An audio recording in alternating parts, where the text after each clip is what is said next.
Selamat pagi saudara-saudariku yang dikasihi Yesus Kristus. Kita bertemu lagi dalam tema agungnya, agama yang bersinar, dibawakan oleh Pendeta Adrison Ginting.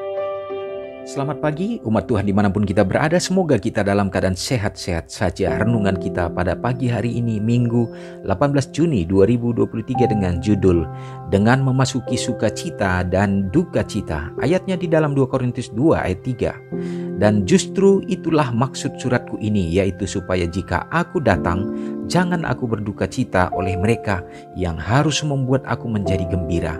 Sebab aku yakin tentang kamu semua, bahwa sukacitaku adalah juga sukacitamu. Saya merasa yakin bahwa kegembiraanku akan menjadi sukacita bagi kamu semua. Dalam pergaulanmu dengan orang-orang lain, taruhlah dirimu di tempat mereka. Ikutlah dia di dalam perasaan mereka, kesukaran mereka, kekecewaan mereka, sukacita mereka, dan dukacita mereka. Perkenalkan dirimu kepada mereka, kemudian lakukan kepada mereka bagaikan engkau bertukar tempat dengan mereka. Engkau mengharapkan mereka demikian memperlakukanmu. Ini adalah peraturan kejujuran yang benar. Ada pernyataan lain dari hukum. Kasihilah sesamamu manusia seperti dirimu sendiri dalam Matius 22 ayat 39. Dan inilah isi pokok dari ajaran para nabi. Ini adalah suatu prinsip surga dan akan dikembangkan di dalam diri semua orang yang layak untuk persahabatan yang suci itu. Kaidah emas adalah prinsip sopan santun sejati, dan ilustrasinya yang paling benar tampak di dalam kehidupan dan tabiat Yesus. Oh, betapa lembut dan indahnya sinar yang memancar dalam kehidupan juru selamat kita setiap hari. Betapa manis sifatnya nyata dalam hadiratnya. Roh yang sama akan dinyatakan dalam kehidupan anak-anaknya. Orang-orang dengan siapa Kristus tinggal bersama akan dikelilingi dengan suasana ilahi. Pakaian putih kesucian mereka akan diharumkan dengan bau wangi dari taman Tuhan. Wajah mereka akan memantulkan cahaya wajahnya, menerangi jalan untuk kaki yang tersandung dan lelah. Saudara yang kekasihi dalam nama Tuhan, memulaikan dalam minggu bekerja kita ke depan ini satu pekabaran yang sangat indah. Kembali sukacita Tuhan rindukan terjadi bagi umat-umatnya. Tetapi ini adalah merupakan soal kejujuran kita. Bagaimana kita harus betul-betul hidup seperti yang Tuhan kehendaki. Kita harus memiliki sifat empati, menempatkan diri kita terhadap saudara kita juga. Kita dapat bersukacita dengan mereka yang sedang bersukacita. Dan bahkan kita juga dapat berduka saat mereka juga sedang berduka. Ini harus benar-benar dirasakan, dan kita akan memancarkan kasih yang sesungguhnya. Seperti yang Yesus katakan, kasihilah sesamamu manusia seperti dirimu sendiri. Dan kita harus berbuat demikian pada setiap orang, sehingga kebahagiaan itu akan nyata dalam diri kita. Dia akan hadir sendiri. Kita akan merasa bersukacita puas dalam kehidupan kita. Dan kejujuran itu akan menjadi berkat bagi orang lain, karena mereka melihat bagaimana hubungan kita yang terlihat melalui kasih Kristus yang akan nyata seperti emas dalam prinsip-prinsip dalam rohani yang benar.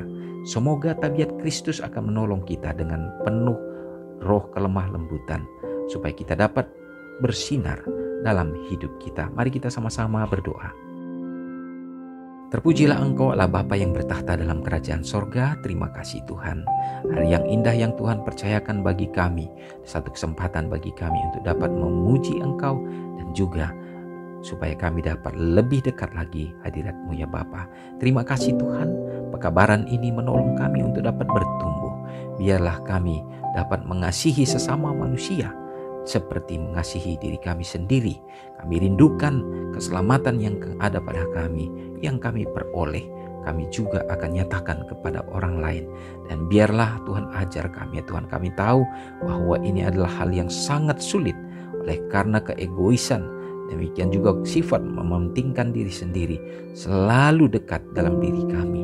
Tetapi Tuhan akan tolong ya Bapa, supaya kami dapat mengorbankan hidup kami sama seperti Kristus untuk mati bagi kami yang berdosa ini. Terpujilah Engkau Bapa. Hari ini kami siap melangkah dalam segala aktivitas pekerjaan yang akan kami lakukan. Biarlah pada saat melakukan perjalanan umat-umat-Mu dimanapun berada, Tuhan yang akan melindungi, keselamatan menjadi bahagian mereka di saat keluar rumah, sampai akan berkumpul kembali dengan keluarga. Dan juga hadirat Tuhan dalam hidup rumah tangga, supaya dapat membawa sukacita menjadi Eden yang kecil, yang mana ada sumber kebahagiaan di dalamnya.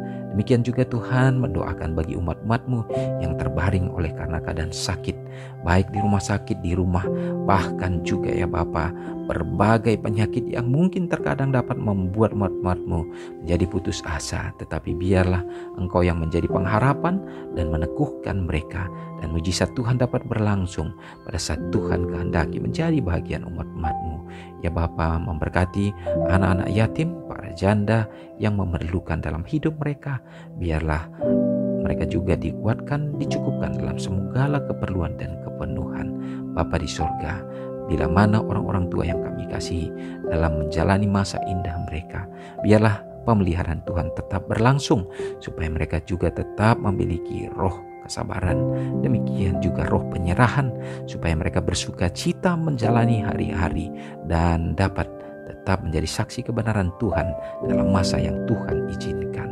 Ya Bapa, terima kasih untuk segala kasih dan berkat-Mu yang menjadi bahagian kami. Ampuni kami Bapa, doa ini hamba serahkan di dalam nama Yesus yang menjadi juru selamat kami. Amin. Selamat pagi, selamat beraktivitas. Tuhan Yesus memberkati. Ingatlah Matius 5 ayat 13-16. Biarlah kamu menjadi garam yang mengasinkan dan terang yang menyinari kehidupan orang lain. Jangan lupa subscribe, like, dan share ke seluruh dunia.